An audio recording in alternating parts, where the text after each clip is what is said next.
the Indian leader Mahatma Gandhi, and I'm going to look at interview people on what their views of him are and what they know about him. I'm mostly going to be interviewing my relatives.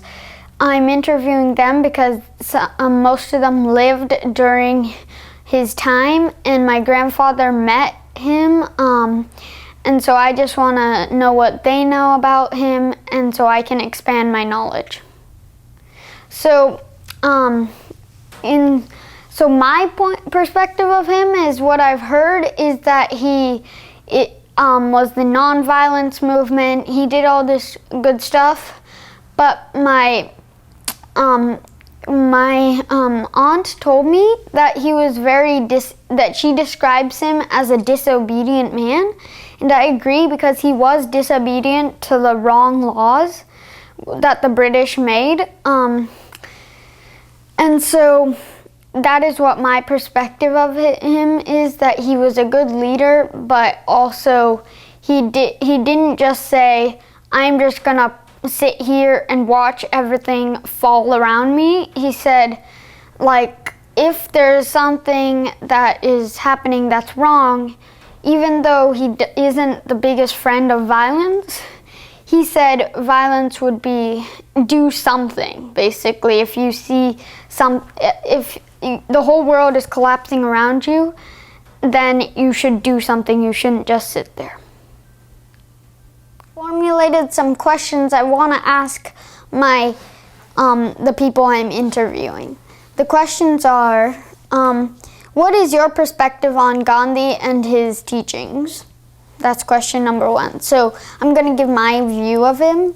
So my view, I think he's very, he was formulated a list of questions I want to ask my interviewees. The first question is, what is your perspective of Gandhi and his teachings?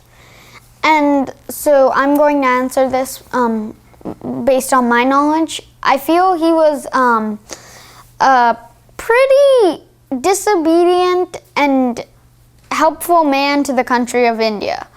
He was disobedient to the bad laws that the British created, and he was helpful to India by, he had the non-violence movement where he didn't just go on like the British and just start if someone did something. It wasn't a dictatorship. He didn't just do things to other people for a bad reason.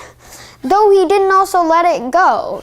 He would, if he saw the whole world collapsing around him, he didn't want you just to sit there, just watch everyone die. He wanted you to do something, even if it meant using a bit of violence. And he didn't really like violence at all. So my next question, how did you learn about it in school? So again, I'm going to answer this. So right now we're about to start a mini part of our unit on Gandhi and his nonviolence movement and what he did for India and how he helped get India independence. So my third question. My third question is, do you think the Gandhi's teachings are relevant in today's times? And so, yeah, I think they're relevant because we hear about these wars on the news. And that isn't necessarily, they need to know Gandhi's message better to not have those wars happen. Because there's nonviolence, he needs to do that. They need to not have the wars and use nonviolence. Even arguing would be fine. They can still have conflict, but not take it to such an extreme level. Except they are doing one of his other teachings, which is not just sit there.